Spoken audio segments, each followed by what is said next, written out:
नीलांजन समाभाषम रविपुत्रम यमाग्रजम छाया मार्तंड संभूतम तम नमामि शनैश्चरम।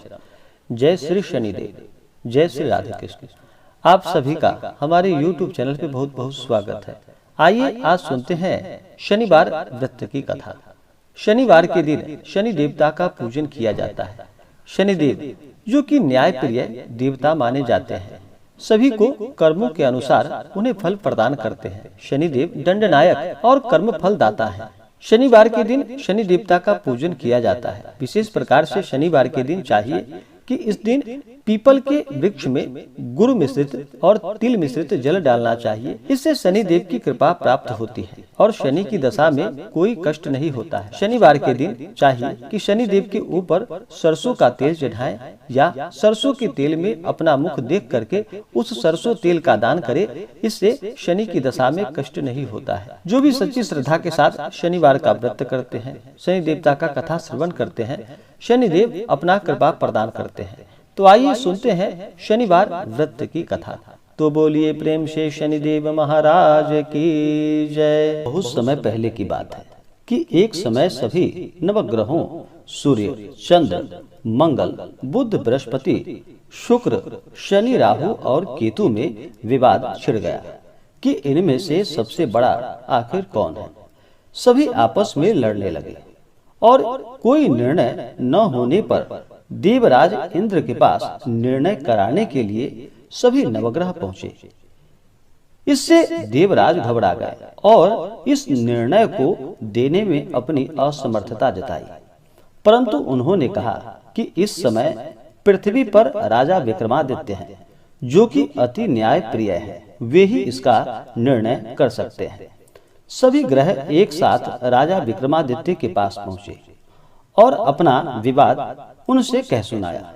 साथ ही निर्णय के लिए कहा। राजा इस समस्या से अति चिंतित हो उठे, क्योंकि वे जानते थे कि जिस किसी को भी छोटा बताया जाए वही कुपित हो उठेगा।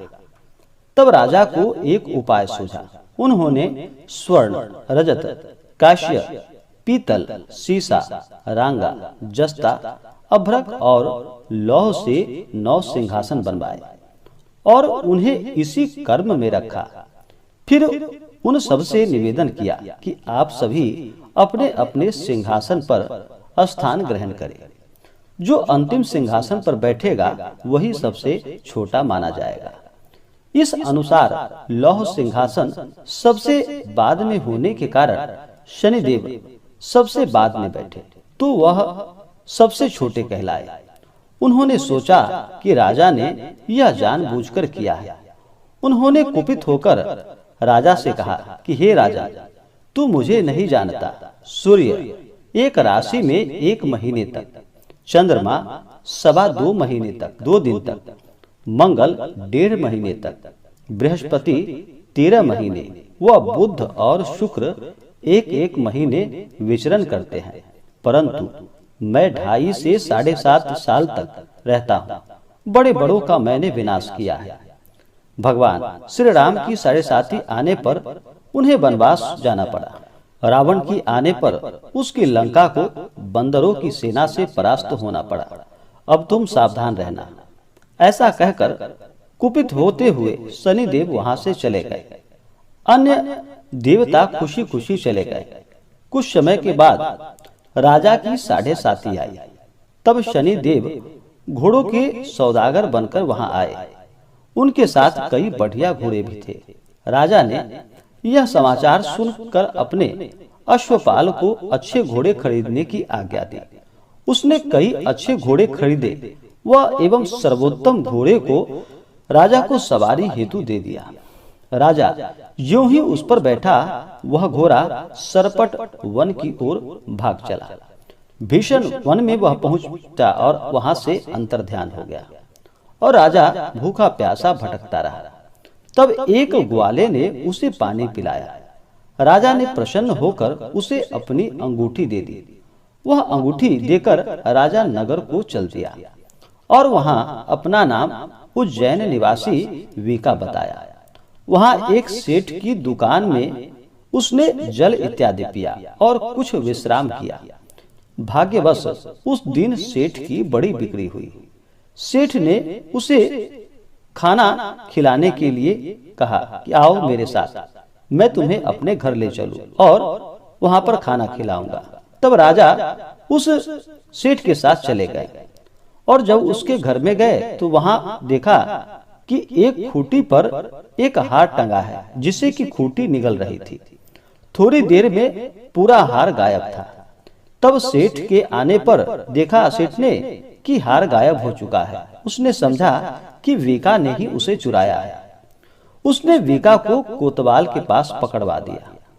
फिर राजा ने भी उसे चोर समझकर उसका हाथ पैर कटवा दिया और वह चौरंगिया बन गया और नगर के बाहर उसे फेंकवा दिया गया।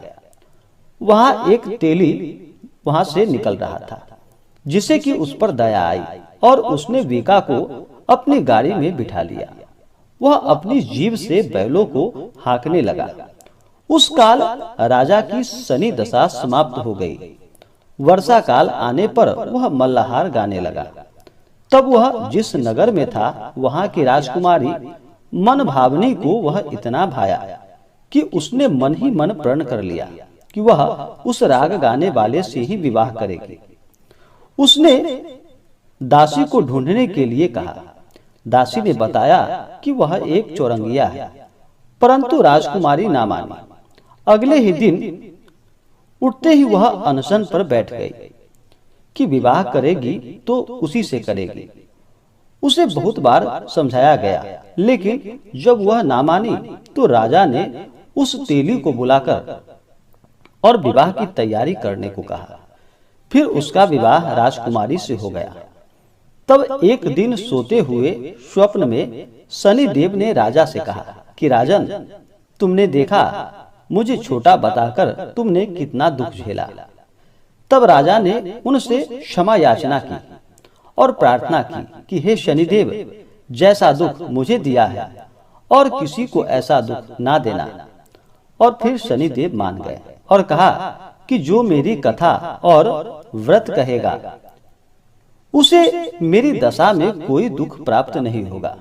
जो नित्य मेरा ध्यान करेगा और चींटियों को आटा डालेगा, उसके सारे मनोरथ पूर्ण होंगे। साथ ही राजा को हाथ पैर भी वापस दे दिए। प्रातः आंख खुलने पर राजकुमारी ने देखा तो वह आश्चर्यचकित रह गई। वीका ने उसे बताया कि वह उज्जैन का राजा विक्रमादित्य है। सभी अत्यंत प्रसन्न हुए। सेठ ने जब सुना तो वह पैरों पर गिर पड़ा और राजा विक्रमादित्य से क्षमा मांगने लगा। राजा ने कहा कि वह तो शनि देव का कोप था, इसमें किसी का कोई दोष नहीं। सेठ ने फिर भी निवेदन किया कि मुझे शांति तब ही मिलेगी जब आप मेरे घर चलकर भोजन ग्रहण करेंगे।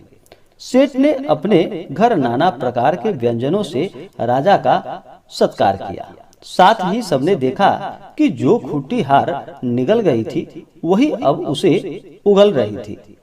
सेठ ने अनेकों मोहरे देकर राजा का धन्यवाद किया और अपनी कन्या श्री कंबरी से पानी ग्रहण का निवेदन किया। राजा ने इसे सहर्ष स्वीकार कर लिया। कुछ समय पश्चात राजा अपनी दोनों रानियों को लेकर मनभावनी और श्री कंबरी को सभी उपहार सहित लेकर उज्जैन नगरी को चले गए।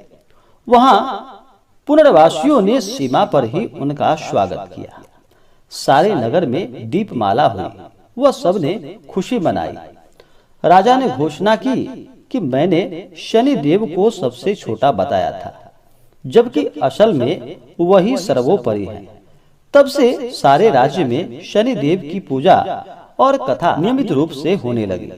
सारी प्रजा ने बहुत समय खुशी और आनंद के साथ बिताया। इसी प्रकार से जो भी भक्त सच्ची श्रद्धा के साथ, नियम और निष्ठा के साथ शनिवार का व्रत करते हैं या कथा श्रवण करते हैं, शनि देव की कृपा से उनके सभी दुख और कष्ट दूर हो जाते हैं तथा सभी प्रकार के सुख और समृद्धि की प्राप्ति होती है।